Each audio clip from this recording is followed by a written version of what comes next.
ಎಳ್ಳು ಹೋಗ್ಯದ, ಸೋಯಾ ಹೋಗ್ಯದ, ರೈತರ ರೊಕ್ಕದ ಮೇಲೆ ಎಲ್ಲ ಒಂದು ಹೋಗ್ಯದ. ಈಗ ಉಳಿದಿರ್ತಕ್ಕಂಥ ನೀರೆಲ್ಲ ಅದ್ರ ಬಿಟ್ಕೊಂಡ್ರೆ ಅದೇನಾದ್ರೂ ಒಂದಿಟ್ಟು ರೊಕ್ಕದ ಮೇಲೆ ಕೈ ಸೇರ್ತಂತಕ್ಕಂಥ ಒಂದು ಆಶಾಭಾವನೆಯಲ್ಲಿ ನಮ್ಮ ರೈತರು ನಾವು ಇದ್ದೀವಿ. ಇಂಥ ಟೈಮಲ್ಲಿ ಅದನ್ನೂ ಒಂದು ಹೋಯ್ತು ಅಂದ್ರೆ ನಮ್ಮ ಗತಿ ಏನಾಗ್ತದೆ ರೈತರು ಅಂದ್ರೆ ಯಾರು ಹೇಳೋರಿಲ್ಲ ಕೇಳೋರಿಲ್ಲ ಅನ್ನಂಗೆ ಆಗ್ತದೆ. ಅಂದರೆ ನಾಗಳ ಬಲೆ ನಾಯಿ ಮಲೆ ನಾಗಳಿದ್ದರೆ ನಮ್ಮ ರೈತರಿಗೆ ಲಾಭ ಕುಡಿಯಕ್ಕೆ ಬರ್ತಾವ, ನೀವು ಚೆನ್ನಾಗಿ ಬರ್ತಾವ ಅನ್ನೋ ಪ್ರಶ್ನೆ ನಮ್ಮ ಮುಂದೆ ಕಾಡ್ತದೆ. ಆ ಕಾರಣಕ್ಕಾಗಿ ಇವರು ಕೆನಾಲ್ ಹೂಳು ತೆಗಿತಕ್ಕಂಥ ವರ್ಷಕ್ಕೆ ಯಾವಾಗ ಮಾಡಬೇಕು ಅಂತಂದರೆ ಬ್ಯಾಸಿಕ್ ಸಮಯ ಮಾಡ್ಬೇಕಾದ್ರೆ ಅಧಿಕಾರಿಗಳದೊಂದು ಗೋಳಿದೆ. ಏನು ಸರ್ಕಾರ ರೊಕ್ಕ ಬರಲ್ಲ, ಆ ಟೈಮಿಗೆ ರೊಕ್ಕ ಇರಲ್ಲ, ನಾವೇನು ಕೆಲಸ ಮಾಡಬೇಕು ಅಂತಕ್ಕಂಥ ಪ್ರಶ್ನೆ ಇದೆ.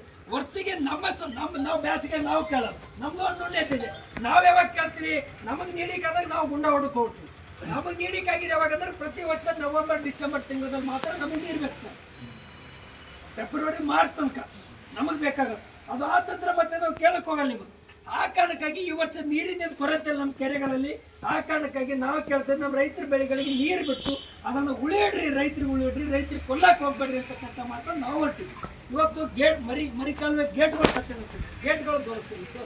ಅದನ್ನು ದುರಸ್ತಿಗಾಗಿಯೂ ಕೂಡ ಇವ್ರಿಗೆ ಫಂಡಿಂಗ್ ಬರ್ತದೆ. ಅಭಿವೃದ್ಧಿ ಡೆವಲಪ್ ಮಾಡೋಕ್ಕೆ ಮತ್ತು ದುರಸ್ತಿಗೆ ಸಂಬಂಧಪಟ್ಟಂಗೆ ಫಂಡ್ ಇರ್ತದೆ. ಅದು ಫಂಡನ್ನು ಕೂಡ ಯಾಕಡೆ ಹೋಗ್ತಾ ನಾವು ಕೇಳ್ತಾರೆ.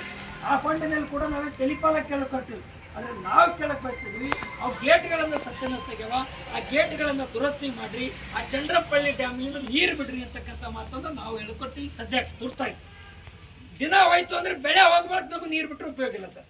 ಇದು ಒಂದು. ಇನ್ನೊಂದು ಇವರಿಗೆ ಕೇಳಕ್ಕೆ ಬಯಸ್ತೀವಿ, ಪವಾರ್ ಅವ್ರಿಗೆ. ಇವರಿಗೇನು ಅಂತ ಕೇಳಿದ್ರೆ ಕೆಳದಂಡೆ ಮುಲ್ಲ ಮರಿ ನಾವು ಕೆರೆ ಎಂದು ಹುಟ್ಟ್ಯದ